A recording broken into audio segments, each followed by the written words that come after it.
परिवर्तन किया था क्या इसने ऐसा कुछ? तो जनरली सरदार जीच्या भेषमध्ये असतो, केला आहे की नाही केला आहे तो तर असा काही ऑफिशियली तर काही नोटरी वगैरे नाही आहे, पण असा आहे, चर्चा आहे. तो असे खूप वेगवेगळी नावं वापरतो अटक झालेला आपले स्टेट मध्ये 3 आणखी वेगळे नावांमध्ये गुन्हा दाखल. एक्झॅक्टली आता किती वापरतो केंद्र करून वापरणे दॅट इज हिज मोडस. ते मोडस वापरणे तपास करू ना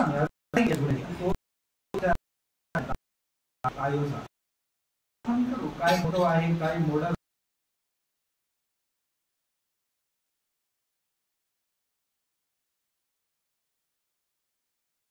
तर डिसेंबर महिन्यामध्ये एक मर्डर झाला होता जालना सिटीमध्ये. खूप सर्व मीडियाने त्याचा खूप कव्हरेज केला होता. त्यामधला मुख्य आरोपी विलास देवीदास पवार नावाचा आरोपी त्याच्यामध्ये अजून फरार होता. त्या केसमध्ये आपण इतर आरोपी अटक केले होते आणि मोका पण त्याच्यामध्ये लावलेला आहे. DYSP कुलकर्णी साहेब त्याची तपास करत आहे आणि पण जवळपास 100पेक्षा जास्त दिवस झाले मुख्य आरोपी त्याच्यामध्ये फरार होता.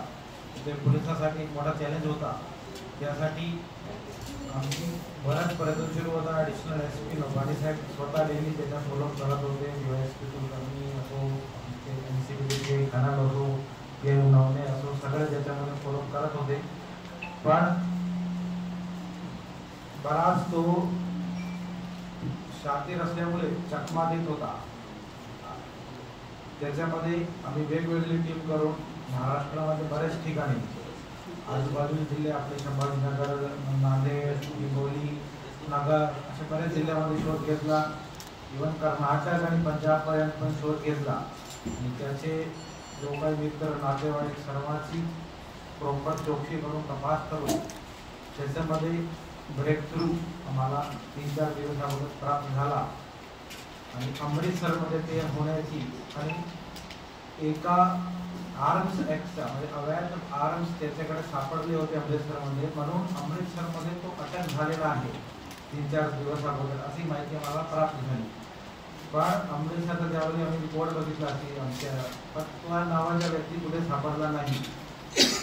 कारण त्यांनी ज्यावेळी नंतर चौकशी केली तर तिकडे खोटा नाव सांगून तो राहत होता आणि त्या खोटा नाव करूनच तो अटक झाला होता. तर तिकडचे आमची टीम पाठवून तिकडचे पोलीस स्टेशन जेलमध्ये जाऊन खात्री केल्यानंतर फोटो विचाराच्या आधारे हाच तो व्यक्ती आहे की कन्फर्म झाला आणि त्याच्यानंतर त्याला तिकडून कोर्टातून माननीय कोर्टातून प्रोडक्शन वॉरंट घेऊन त्याला ताब्यामध्ये घेऊन परवा ताब्यामध्ये घेतला त्याला आणि काल संध्याकाळी रात्री उशिरा तो जालन्यामध्ये पोहोचलेला आहे आणि त्याला रीतसर अटक केला आहे. आज सकाळी माननीय कोर्टासमोर त्याला प्रोड्यूस करून 8 तारीखपर्यंत पोलीस कस्टडी घेतलेली आहे. आता पुढच्या पूर्ण तपास पोलीस त्याच्याकडून करत आहे. त्याचे काय लिंकिंग आहे, काय अजून गुन्ह्याची जो काही सगळी माहिती आहे ती सगळी शोधण्याचं काम आता आम्ही करत आहोत. थँक्यू.